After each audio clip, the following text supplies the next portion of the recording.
الحمدللہ رب العالمین والصلاة والسلام علی سید المرسلین وعلی آلہ وصحبہ اجمعین، اما بعد۔ بیعت عقبہ ثانیہ کے بعد اللہ کے نبی صلی اللہ علیہ وسلم نے مسلمانوں کو اجازت دے دی، اس لیے کہ اب اسلام کا اس صحرا کے اندر ایک وطن ہو چکا تھا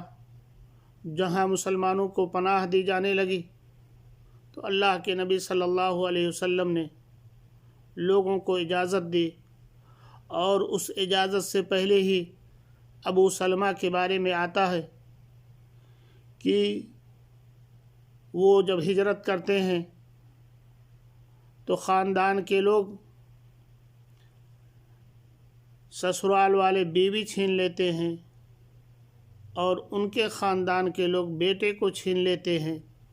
اور تنہا سفر پر مجبور ہو جاتے ہیں۔ اور اس جدائی اور اس غمی میں ام سلمہ رضی اللہ تعالیٰ عنہ سال بھر تک مقام ابتہ جہاں سے تفریق ہوئی تھی، جدائی ہوئی تھی، صبح کے وقت آتی اور شام تک روتی۔ یہ منظر ان کے خاندان والوں نے دیکھا تو ترس آیا، اور جا کر کے کہتے ہیں کہ ان پر رحم کیجئے، بیوی کو جانے دیجئے ان کی بیوی اس طرح سے تنہا سفر کرنا چاہتی ہیں، اور اپنے بیٹے کو لے کر کے، چھوٹے سے بیٹے کو لے کر کے مکے سے نکلتی ہیں، اور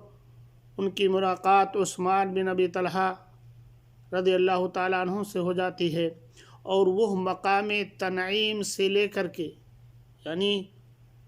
مکے سے قریباً 6-7 کلومیٹر کے بعد جو مقام پڑتا ہے، وہاں سے لے کر کے قباء کی منزل تک، یعنی 500 کلومیٹر تک ان کو پہنچانے جاتے ہیں۔ اللہ اکبر! یہ دینی غیرت و حمیت تھی میرے بھائیوں اور دوستوں۔ اور اسی طرح سے ان کے بعد میں بہت سارے لوگوں نے ہجرت کی۔ عامر بن ربیعہ اپنی بیوی لیلہ بنت ابی حشمہ کے ساتھ ہجرت کرتے ہیں۔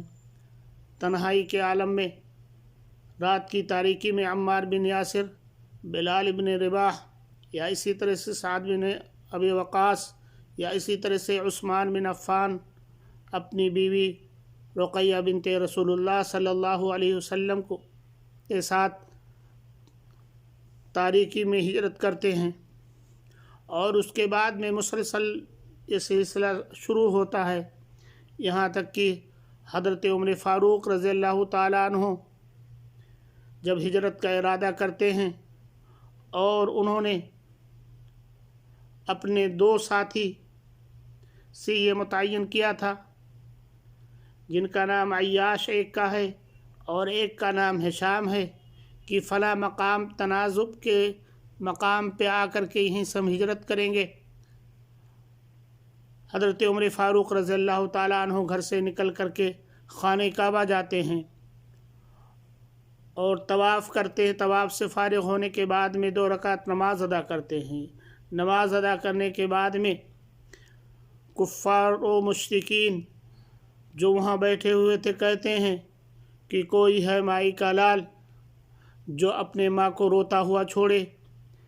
یا اسی طرح سے اپنی بیوی کو بیوہ بنائے، اگر وہ کوئی ہے ایسا تو مجھ سے پنگا لے، میں مدینہ ہجرت کرنے جا رہا ہوں۔ کسی کے اندر تاب نہیں تھی، اور وہ وہاں سے نکلتے ہیں میرے بھائیوں اور دوستوں۔ اور ہشام کو لوگوں نے نکلتے ہوئے گرفتار کر لیا، اور حضرت عمر فاروق رضی اللہ تعالیٰ عنہ عیاش کے ساتھ نکلے، اور راستے میں قریباً 20 لوگ ہو گئے جو یہ سفر